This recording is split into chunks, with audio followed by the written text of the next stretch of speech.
Hai teman-teman, kita dari kelompok 10. Kita akan membahas tentang usia lanjut dan perawatannya. Saya Ratna Karolin Damayanti dari kelas A dengan NIM 1709000012 dan teman saya bernama Berta Yuni Aristasari Ginting dengan NIM 1709000034. Ya, gimana kabarnya dari teman-teman? Apakah semuanya kabarnya baik-baik aja? Kami dari kelompok 10 berharap supaya teman-teman di sana keadaannya baik-baik aja ya, guys.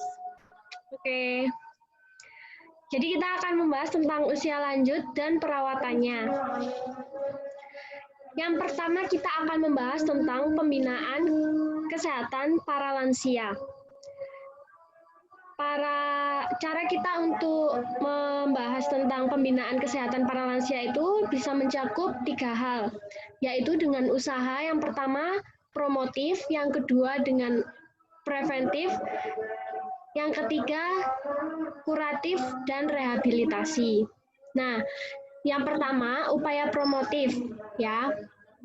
Upaya promotif ini merupakan upaya untuk menggairahkan semangat hidup para lansia dan meningkatkan derajat kesehatan lansia agar tetap berguna bagi dirinya sendiri, bagi keluarga, maupun bagi lingkungan masyarakat yang ada di sekitarnya. Karena kan kalau udah lansia gitu kan kayak merasa, aduh aku kok kayak lemes gitu, kayak nggak mampu untuk melakukan banyak hal gitu kan. Jadi dengan kegiatan upaya promotif ini diharapkan supaya para lansia tuh merasa bahwa aku masih berguna kok buat diriku sendiri, buat keluarga, ataupun buat masyarakat.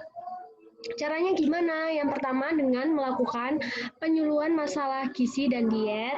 Yang kedua, penyuluhan bagi perawatan dasar bagi para lansia kayak toilet training itu pasti bakalan diulangin lagi dari awal lagi buat para lansia. Terus yang ketiga dengan perawatan bagi kasus gangguan jiwa kayak contohnya ada yang kok di rumah sendirian aja ya, pasti kan kayak ada perasaan stres atau cemas karena masa tuanya sendirian. Terus adanya olahraga, terus teknik berkomunikasi dengan orang yang ada di bawah usianya atau yang lebih muda dengan orang-orang yang lansia. Lalu dengan bimbingan rohani, karena kan orang lansia itu kan kayak dia lebih suka bersosialisasi dengan hal yang berbau dengan keagamaan, karena semakin tua dia akan berusaha untuk mendekatkan dirinya kepada Tuhan. Lalu ada pembinaan kesehatan lansia yang lainnya yaitu upaya preventif. Nah, upaya preventif ini, kalau yang tadi itu promotif ya, yang pertama itu promotif, yang kedua preventif.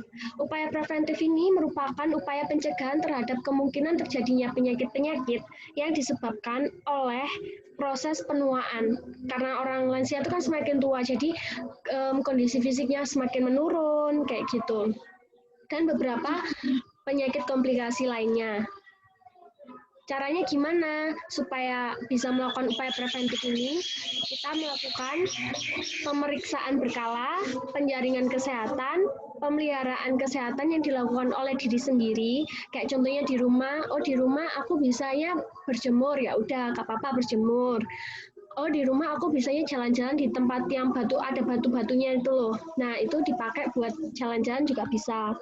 Lalu dengan meningkatkan ketakwaan kepada Tuhan, yang jelas ya, kayak yang pertama tadi yaitu adanya kegiatan rohani. Terus mengembangkan hobi untuk mengisi waktu luang dan tetap produktif. Contohnya kayak orang-orang lansia itu kan lebih suka kayak nggak mau diem di rumah gitu loh. Jadi mungkin kalau sekalipun kegiatannya di dalam rumah juga mungkin kayak suka menanam atau bikin kue atau ngapain kayak gitu. Terus adanya orientasi realitas. Jadi semuanya sekarang itu orang-orang yang lansia tuh berusaha untuk, aku mikirnya yang nggak halu-halu aja gitu kayak anak muda. Lalu yang ada yang ketiga yaitu upaya dengan adanya upaya kuratif. Upaya kuratif ini merupakan upaya pengobatan bagi lansia oleh petugas kesehatan atau petugas terlatih sesuai dengan kebutuhannya. Kayak contohnya adanya pengobatan jalan, terus perawatan kesehatan jiwa, perawatan kesehatan gigi dan mulut, karena kan semakin tua giginya juga semakin keropos. Terus perawatan kesehatan mata, semakin meningkatnya usia, kesehatan mata kita juga akan semakin menurun. Lalu dengan perawatan kesehatan melalui kegiatan puskesmas dan rujukan-rujukan ke rumah sakit-rumah sakit. Selanjutnya akan dilanjutkan oleh teman saya. Baik, selanjutnya kita membahas tentang upaya rehabilitasi. Nah, upaya untuk mempertahankan fungsi organ seoptimal mungkin. Kegiatan ini dapat berupa rehabilitasi mental, vokasional atau keterampilan, dan kegiatan fisik. Kegiatan ini dilakukan oleh petugas kesehatan, petugas panti melalui pengawasan dokter atau ahlinya, seperti perawat. Nah, yang berikutnya di sini ada 10 kebutuhan pokok lansia menurut Darmojo 2011, yaitu yang pertama, makanan yang cukup dan sehat. Yang kedua, pakaian dan kelengkapannya. Yang ketiga, perumahan atau tempat tinggal atau tempat berteduh. Yang keempat, perawatan dan pengawasan kesehatan. Yang kelima, bantuan teknis praktis sehari-hari atau bantuan hukum. Yang keenam, transportasi umum. Yang ketujuh, kunjungan atau teman bicara atau informasi. Yang kedelapan, rekreasi dan hiburan sehat lainnya. Yang kesembilan, rasa aman dan tentram. Dan yang ke-10, bantuan alat-alat panca indera. Kesinambungan antara bantuan dana atau fasilitas. Nah, yang terakhir, B, terapi modalitas pada lansia. Merupakan kegiatan yang dilakukan untuk mengisi waktu luang bagi lansia. Tujuan pertama, mengisi waktu luang. Yang kedua, meningkatkan imunitas. Yang ketiga, meningkatkan produktivitas. Yang keempat, meningkatkan lain. Tapi aktivitas terapi musik, terapi berkebun, terapi dengan binatang, terapi okupasi, terapi kognitif, life review, rekreasi, dan terapi keagamaan. Mungkin Nana ada mau nambahin? Enggak cukup, tapi mungkin kakak bisa menjelaskan salah satu dari terapi yang ada yang tadi kakak jelaskan, yang kakak tahu mungkin, biar teman-teman yang di rumah bisa tahu. Terapi keagamaan lebih gampang. Iya, terapi keagamaan ya. Enggak sih, semuanya sebenarnya gampang, cuma mungkin terapi keagamaan ya. Mungkin dengan terapi keagamaan. Nah, kalau lansia kan sering ini ya, emosinya cepat kan. Banyak tuh orang tua tuh sekarang, contohnya saja ya, om aku gitu ya. Kalau kita buat apa dikit gitu marah, terus habis kalau udah marah tuh tensinya kan naik tuh. Nah, kesehatannya kan jadi ini juga ya, apalagi namanya bermasalah gitu. Nanti tiba-tiba pusing, tiba-tiba ini gitu. Nah, mungkin kalau dengan terapi musik mungkin lebih gimana ya, dia mungkin lebih merasa, tapi jarang juga sih ada orang tua yang mungkin masih kalau dengar musik tuh masih senang. Kadang orang tua kan kayak ya apa adanya gitu ya. Kalau dengan terapi keagamaan mungkin lebih cocok gitu, karena kan orang tua juga lebih banyak menghabiskan sisa hidupnya mungkin dengan lebih mendekatkan diri kepada Tuhan gitu kan. Supaya karena mereka aktivitas mereka apalagi gitu kan, paling membaca, terus ya itu mendekatkan diri pada Tuhan. Jadi Mungkin gitulah, gitulah teman-teman sekalian.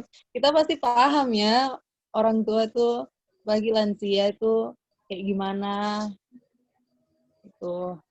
Benar banget. Mana coba apa terapi psikodrama coba. Tapi psikodrama.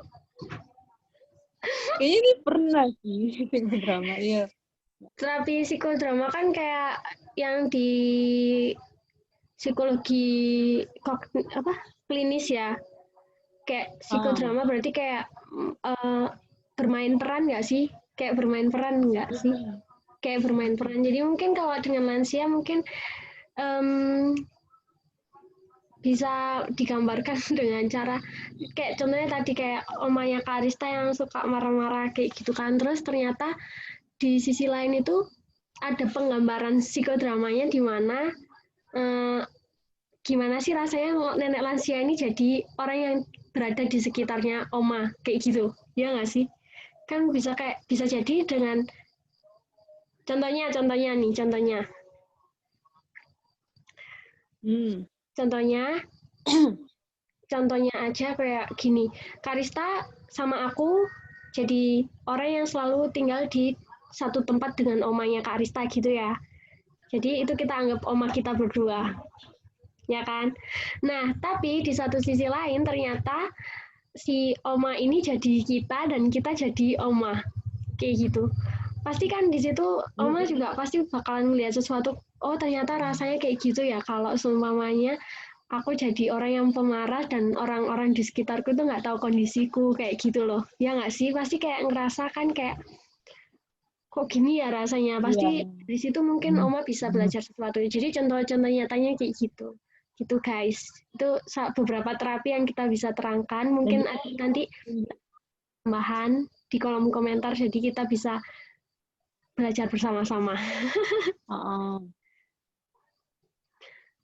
iya benar. Apalagi kan kalau lansia itu mereka apa ya sifat kanak-kanaknya kembali kan gitu. Iya Jadi benar.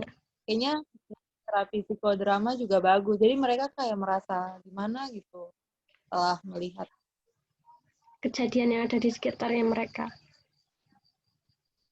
Tapi nggak semua, tapi maksudnya tuh kayak hampir semua lansia akan mengalami hal itu. Jadi emang sangat amat perlu kita yang berada di sekitarnya untuk semakin lebih sabar. Ya nggak sih? Iya. Ya udah. Udah mungkin ada tambahan dari Kak Arista atau gimana? Udah sih, udah. Oh ya udah. Mungkin itu aja dari kita berdua guys karena ini pandemi jadi kita cuma bisa men-sharingkan presentasi kita melalui via Zoom ini. Ya udah, terima kasih. Semoga kalian semua yang ada di sana sehat selalu dan semakin Iya.